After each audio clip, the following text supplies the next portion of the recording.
Hi there. This video is to show you how to put titles and credits, the simple ones, onto the beginning and end of your piece of footage. Now, so far we've imported our clips, we've named them, we've brought them down to the timeline, and we put two consecutive clips together so that they show our demonstrator jumping over the banister and landing, even though he actually didn't do that. Okay, so the first thing to do is to get the playhead into the right position so that we can insert the title.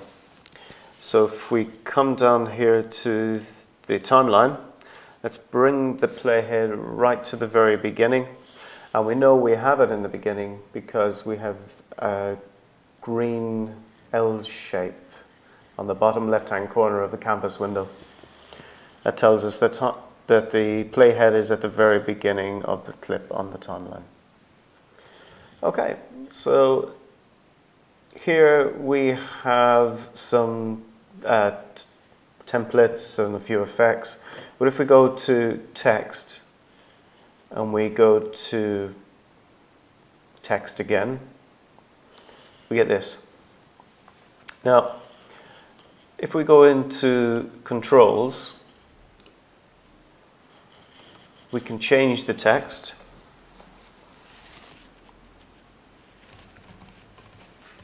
Let's call this sequence banister jump. We can change the font, we can change the size, and we can change the style of it. We can also change the color. Tracking makes it wider or narrower.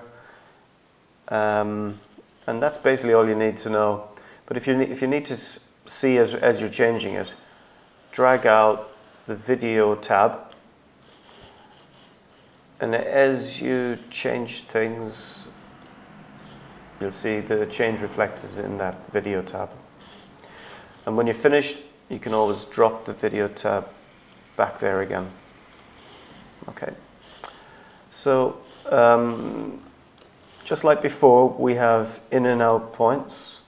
Now it's quite long, so we probably don't want the text to show up on the screen for that length of time. So let's move these in and out points a little bit. We can do that by dragging them, or by moving the playhead to where we want it and hitting I or O for in or out. Just like putting a clip into our timeline, we again click insert, and you can see the text has gone down there. And when you play it, you'll see that it all plays through.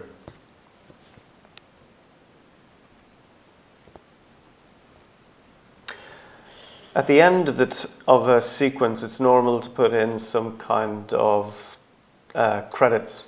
And credits generally scroll. They don't have to, but in general, at the end of a movie or anything, you'll notice that they do. So let's choose that. It goes into the viewer. And if we play it through, you'll see that the text just slowly scrolls up across the screen. So if we go into controls, we can again change the text.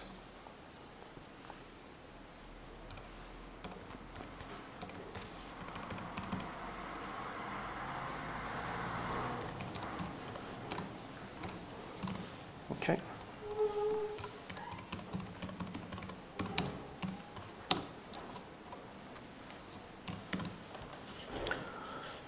Okay, and if we play that through, we'll get a good idea what it's going to look like.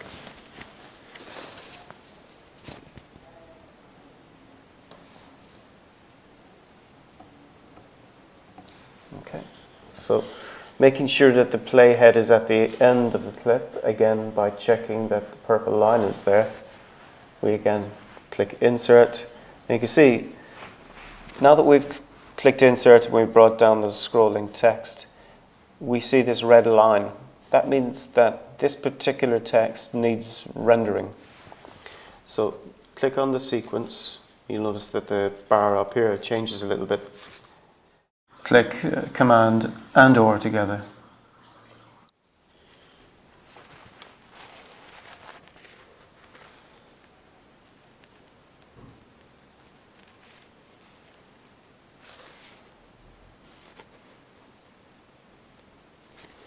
Okay, so that's it. Now we're ready to export our video. So we go to File, Export. I will export it as a QuickTime movie. We'll call it Banister Jump. We'll put it on maybe on the desktop, I think. And down here you can see that we've got hundreds of settings that we can change it to. We record the video with the camera that we've got. We record it in 1080i. We record it at 25 frames a second, which corresponds to the 50 here, because 50 actually is 25 by 2. That's how you know what frame rate you should export it as. So choose the top one, click Save, and it'll export the video to the desktop.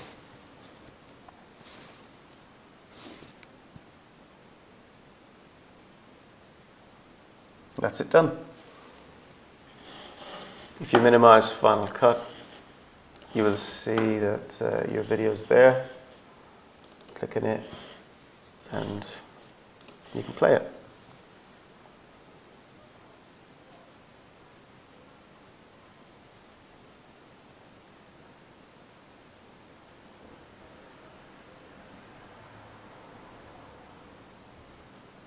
Thanks for watching.